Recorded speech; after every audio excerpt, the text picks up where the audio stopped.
छात्राओं, पिछले 3 वीडियो से हम रीतिकालीन काव्य की प्रवृत्तियों के संबंध में चर्चा कर रहे हैं और इसके अंतर्गत हमने रीतिकालीन काव्य प्रवृत्तियों में श्रृंगारिकता, नारी सौंदर्य चित्रण, सामंती अभिरुचि, आचार्यत्व प्रदर्शन की प्रवृत्ति, अलंकारिकता, भक्ति एवं वैराग्य भावना का मिश्रण, वीर भावना, प्रकृति का उद्दीपन रूप में चित्रण एवं आश्रयदाता की प्रशंसा आदि बिंदुओं पर चर्चा की है।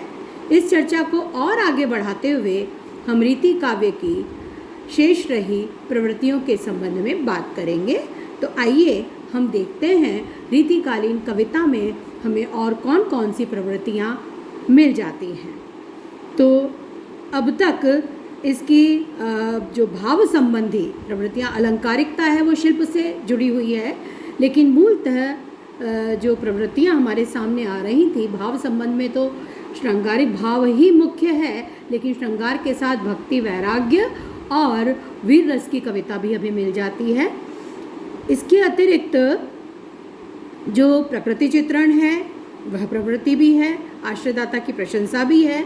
तो ये इसकी भाव संबंधी प्रवृत्तियाँ हैं, लेकिन अलंकारिकता, शैली और भाषा ये जो है ये कला संबंधी, शिल्प संबंधी प्रवृत्तियाँ हैं। वैसे भी रीतिकालीन कविता मुख्यतः कला की कविता है, तो इस पर विशेष जोर इन कवियों का रहा है। तो हम देखते हैं अगली प्रवृत्ति के रूप में मुक्तक शैली का प्रयोग। तो काव्य रूप की दृष्टि से देखें तो रीतिकालीन कविता में हमें मुक्तक काव्य शैली का प्रयोग अधिक मिलता है। हालांकि प्रबंध काव्यों की रचना भी हुई है। काव्य की 2 शैलियाँ, प्रबंध और मुक्तक। पहले आप इनको समझ लीजिए, प्रबंध क्या होता है और मुक्तक क्या होता है, अन्यथा आप इस अर्थ को समझ ही नहीं सकेंगे और यह बात आपको समझ में आसानी से नहीं आएगी या याद भी नहीं रहेगी। तो प्रबंध और मुक्तक जो 2 शैलियाँ हैं, उनमें प्रबंध वह होता है जिसमें जितने भी छंद लिखे जा रहे हैं वो परस्पर एक दूसरे से संबंधित होते हैं, या कहें सीधी सरल भाषा में कहें तो एक कहानी चलती है, एक कथा चलती है, जिसमें एक छंद में एक बात कही जाती है, उससे अगला जो छंद है उसमें क्रमशः क्रमबद्ध रूप से उसके आगे की बात कही जाती है, उसके अगले छंद में उसके आगे की। जैसे रामचरितमानस दोहा चौपाई छंद में लिखा गया प्रबंध काव्य है, जिसमें राम के जीवन की घटना को या उस कथा को संजोया गया है। ठीक है, ये तो होता है प्रबंध। और मुक्तक होता है, मुक्तक में जो छंद लिखे जाते हैं वो एक छंद अपनी बात को पूर्णतः समाप्त कर देता है। एक ही छंद में बात पूरी तरह से कही जाती है, उसका अगला छंद जरूरी नहीं है कि उससे जुड़ा हुआ हो या एक घटनाक्रम छंदों के माध्यम से व्यक्त किया जा रहा हो। ऐसा प्रबंध में, मुक्तक में नहीं होता, प्रबंध में होता है। तो मुक्तक में छंद में एक बात को कहकर समाप्त कर दिया जाता है, अगले छंद में उससे आगे की दूसरी बात कही जाती है। तो एक ही छंद में पूरी बात को कहना होता है मुक्तक में। तो मुक्तक के लिए भी एक विशेष कौशल की आवश्यकता होती है। अच्छा, यह कविता, इसमें मुक्तक अधिक इसलिए लिखे गए कि कविता राज दरबारों में थी और छोटी छोटी रचनाओं के माध्यम से, छोटे छोटे मुक्तकों के माध्यम से या एक एक छंद के माध्यम से अपनी बात को कहकर कवि पुरस्कार आदि प्राप्त करते थे। दरबार में जब कविता सुनाई जाती थी तो मुक्तक शैली उसके लिए अधिक आसान हुआ करती है, और इन कवियों ने काव्य रूप की दृष्टि से मुक्तक को ही अपनाया है। हालांकि कुछ प्रबंध काव्य भी हमें मिल जाते हैं। हम देखते हैं कि भक्ति काल में ही राज दरबार में मुक्तक शैली को प्रोत्साहन मिलने लगा था।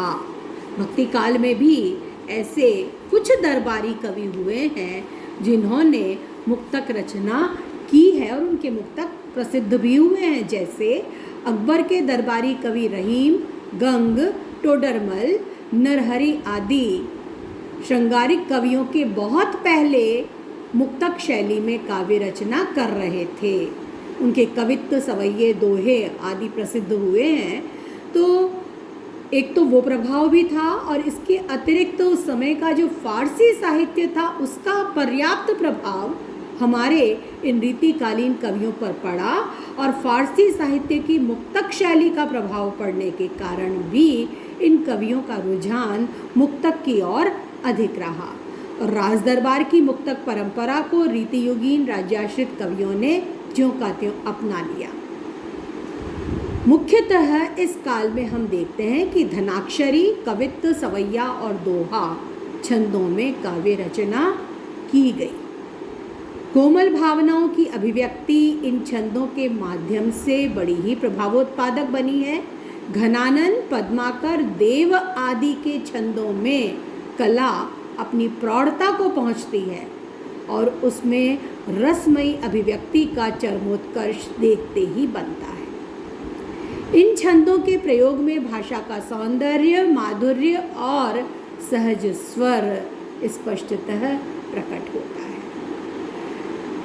दोहा छंद भी प्रयुक्त हुआ है और दोहा छंद छोटा है और छोटा होने के कारण उसमें अभिव्यक्ति के लिए कम गुंजाइश होती है, लेकिन बिहारी जैसे सिद्धहस्त कवि के हाथों में वो दोहा भी गागर में सागर भरने की जो सिद्धहस्तता है बिहारी की, उसके कारण एक अद्भुत सौंदर्य को प्राप्त कर सका है। उसमें अद्भुत भावाभिव्यक्ति बिहारी ने कर दी है।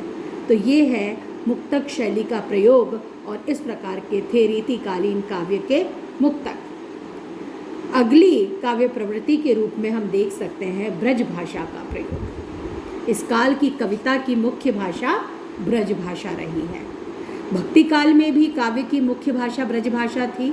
हालांकि जो राम भक्ति साहित्य था उसमें अवधी का प्रयोग हम देखते हैं और इसके साथ ही सूफी कवि जायसी ने भी अवधी भाषा का ही प्रयोग किया था, लेकिन कृष्ण भक्त कवियों की भाषा ब्रज भाषा थी। अच्छा, संत कवि जो थे उनकी भाषा सदुक्कड़ी या पंचमेली थी। वे इधर उधर भ्रमण करते थे, संतों की संगति में बैठते थे, तो मिली जुली मिश्रित भाषा का प्रयोग संत कवियों ने किया है। लेकिन जो कृष्ण काव्य था मूलतः उसकी भाषा ब्रज भाषा ही रही है। उसी ब्रज भाषा का और अधिक विस्तार और अधिक विकास हम रीतिकाल में देख पाते हैं। ब्रज भाषा को ही अधिक व्यापक रूप में रीतिकाल में अपनाया गया और अधिकांश काव्य ब्रज भाषा में ही रचा गया। मधुरता ब्रज भाषा की एक सहज प्रकृति है। ब्रज भाषा एक मधुर भाषा है और श्रृंगार वर्णन के लिए ब्रज भाषा की कोमल कांत पदावली सर्वथा उपयुक्त सिद्ध होती है। श्रृंगार वर्णन के लिए कोमल कांत पदावली की ही आवश्यकता होती है, माधुर्य गुण की ही आवश्यकता होती है और ब्रजभाषा स्वाभाविक मधुरता से युक्त भाषा है, उसमें माधुर्य टपकता है और ऐसे में इसे माधुर्यपूर्ण मधुर बनाने, श्रृंगारोचित बनाने के लिए इन कवियों ने संयुक्त वर्णों को भी सरल बना लिया। और हम देखते हैं कि रीतिकालीन कवियों ने जब ब्रजभाषा का प्रयोग किया है तो उसमें कोमलता तो पहले ही थी, लेकिन उस कोमलता को और बढ़ा दिया है। किस तरह से? उन्होंने जो संयुक्त वर्ण थे उनको भी सरल कर लिया, जैसे श्रावण का सावन हो गया, भाद्र का भादव हो गया, चंद्र का चंद हो गया, श्रृंगार का सिंगार हो गया, कृष्ण कान बन गए।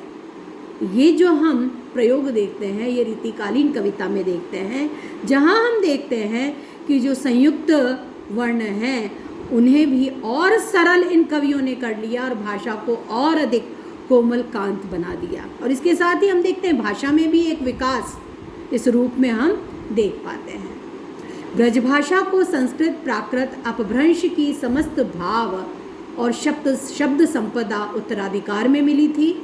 विकासशील और व्यापक काव्य भाषा होने के कारण इसने अन्य भाषाओं और बोलियों, राजस्थानी, बुंदेलखंडी, अवधी, पूर्वी, छत्तीसगढ़ी आदि के अनेक कोमल तथा व्यंजक शब्दों को अपनाकर भाषा की अभिव्यंजना सामर्थ्य को बढ़ाया। तो ब्रजभाषा स्वयं एक व्यापक भाषा रही है। संस्कृत, प्राकृत और अपभ्रंश का भाव और शब्द इसे उत्तराधिकार में मिला था, संस्कृत से ही विकसित हुई है।